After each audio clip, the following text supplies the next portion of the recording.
ഇപ്പോൾ നൃപൻ ചക്രവർത്തി കൂടി ഒരിക്കൽ കൂടി ചേരുന്നുണ്ട്. നൃപൻ, നേരത്തെ വലിയ പല ഘട്ടങ്ങളിൽ കഴിഞ്ഞ തെരഞ്ഞെടുപ്പിൽ നമ്മൾ കണ്ടതാണ്. വി.ഡി. സതീശൻ പറഞ്ഞൊരു പ്രസ്താവന ഇങ്ങനെ മനസ്സിൽ നിൽക്കുകയാണ്. അതായത് ഒരു വർഗീയവാദിയുടെയും തിണ്ണ നിരങ്ങാൻ എന്നെ കിട്ടില്ല. അദ്ദേഹം പറഞ്ഞെന്താണ്, കോൺഗ്രസിനെ ഏതോ വെട്ടി നിരപ്പാക്കാൻ വെളുപ്പാക്കാൻ വന്ന ആളാണ് താനെന്നാണ് പറഞ്ഞുകൊണ്ട് 2 വർഷം മുമ്പ് പറഞ്ഞാണെന്ന് തോന്നുന്നു. വി.ഡി. സതീശൻ പറഞ്ഞാണ് ഒരു വർഗീയവാദിയുടെയും തിണ്ണ നിരങ്ങാൻ പോകുന്നില്ല. ഇപ്പോൾ തിണ്ണ നിരങ്ങുകയല്ല, വീടിനകത്തേക്ക് തന്നെ കയറുകയാണ് UDF. കഴിഞ്ഞ ദിവസം വെൽഫെയർ പാർട്ടി കൃത്യമായി തന്നെ ഉപാധികളില്ലാതെ പിന്തുണ പ്രഖ്യാപിക്കുകയാണ്. UDFിൻ്റെ അസോസിയേറ്റ് അംഗത്വം നൽകുകയാണ്. അൻവർ പോലെ അൻവറിനെ പടിക്ക് പുറത്ത് നിർത്തിയ കോൺഗ്രസ് ആണിപ്പോൾ മതരാഷ്ട്രവാദികളായ ജമാഅത്തെ ഇസ്ലാമിയെ കൂടെ കൂട്ടുന്നത്.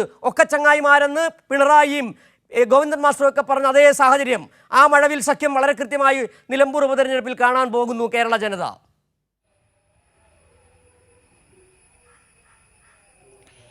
സിജു, പ്രതിപക്ഷ നേതാവ് ഒരിക്കൽ മാത്രമല്ല, ഇത് നമ്മൾ 3 വർഷത്തിന് മുമ്പ് കണ്ട ഒരു പ്രധാനപ്പെട്ട പ്രതികരണമുണ്ട്. ഒപ്പം തന്നെ കഴിഞ്ഞ വർഷം ഈ വി.ഡി. സതീശന് എതിരെ തന്നെ ഒരു ആരോപണമുണ്ടായപ്പോൾ അദ്ദേഹത്തിൻ്റെ മതേതര നിലപാട് വ്യക്തമാക്കുന്നതിന് അദ്ദേഹം ആവർത്തിച്ച് പറഞ്ഞു. പാലക്കാട് തെരഞ്ഞെടുപ്പ് സമയത്ത് പാലക്കാടും ചേലക്കരയിലും നടത്തിയ വാർത്താ സമ്മേളനങ്ങളിൽ ഇതേ നിലപാട് അദ്ദേഹം പരസ്യമായി പലതവണ ആവർത്തിച്ച് പറഞ്ഞു.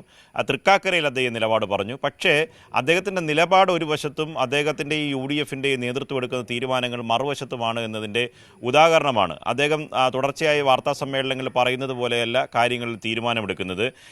മതരാഷ്ട്രവാദം ഉയർത്തിപ്പിടിക്കുകയും വർഗീയ തീവ്രവാദ നിലപാട് ആവർത്തിച്ച് വ്യക്തമാക്കുകയും ചെയ്യുന്ന ഒരു രാഷ്ട്രീയ പ്രസ്ഥാനവുമായി UDF കൂട്ടുകൂടുന്നു. നേരത്തെ സിജു പറഞ്ഞതുപോലെ അതിന് വ്യക്തമായ ഉപാധികളുണ്ട്. അസോസിയേറ്റ് അംഗമായി UDFിൽ ഉൾപ്പെടുത്തും എന്നതാണ് അവർക്ക് കൊടുത്തിട്ടുള്ള ഉറപ്പ് എന്നാണ് പുറത്തു വരുന്ന വിവരങ്ങൾ.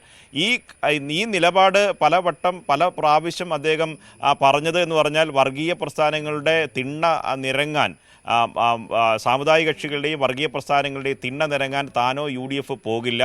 UDFിൻ്റെ കോൺഗ്രസിൻ്റെ ശരിയായ മതേതര രാഷ്ട്രീയ നിലപാട് ഇപ്പോൾ കാട് പിടിച്ചു കിടക്കുകയാണ്. അതിനെ വെട്ടി വൃത്തിയാക്കുക എന്ന ഉത്തരവാദിത്തമാണ് താൻ നടത്തുന്നത് എന്നാണ്. മാത്രമല്ല, ഏറ്റവും പ്രധാനപ്പെട്ട കാര്യം എല്ലാവരും മറന്നുപോകാൻ സാധ്യതയില്ല. 4 വർഷങ്ങൾക്ക് മുമ്പ് വി.ഡി. സതീശൻ പ്രതിപക്ഷ നേതാവിൻ്റെ ചുമതല ഏറ്റെടുത്ത വാർത്താ സമ്മേളനം എറണാകുളത്ത് വെച്ച് നടത്തിയായിരുന്നു. DCC ഓഫീസിൽ വെച്ചിട്ടാണ് ആ വാർത്താ സമ്മേളനം.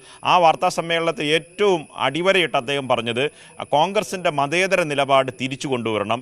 പല ഘട്ടങ്ങളിൽ കോൺഗ്രസിനെ സംബന്ധിച്ച് അങ്ങനെ ഒരു അഭിപ്രായ വ്യത്യാസം മാധ്യമങ്ങളിലും പൊതുധാരണയിലും ഉണ്ടായിട്ടുണ്ട്. അതുകൊണ്ട് മതേതര നിലപാട് ഉയർത്തിപ്പിടിക്കുക എന്നുള്ളതാണ് എൻ്റെ ഏറ്റവും പ്രധാനപ്പെട്ട കാര്യം. അതുകൊണ്ട് സാമുദായിക വർഗീയ പ്രസ്ഥാനങ്ങളുമായി ഒരു തരത്തിലുള്ള സംഭാഷണത്തിനോ ഒരു തരത്തിലുള്ള ചർച്ചയ്ക്കോ താൻ തയ്യാറാകില്ല. മാത്രമല്ല, അവരെ അകലത്തിൽ നിർത്തുമെന്ന് കൂടി വി.ഡി. സതീശൻ അന്ന് പറഞ്ഞിട്ടുണ്ടായിരുന്നു. പക്ഷേ ഇന്ന് വെൽഫെയർ പാർട്ടിയുടെ കാര്യത്തിൽ എന്താണ്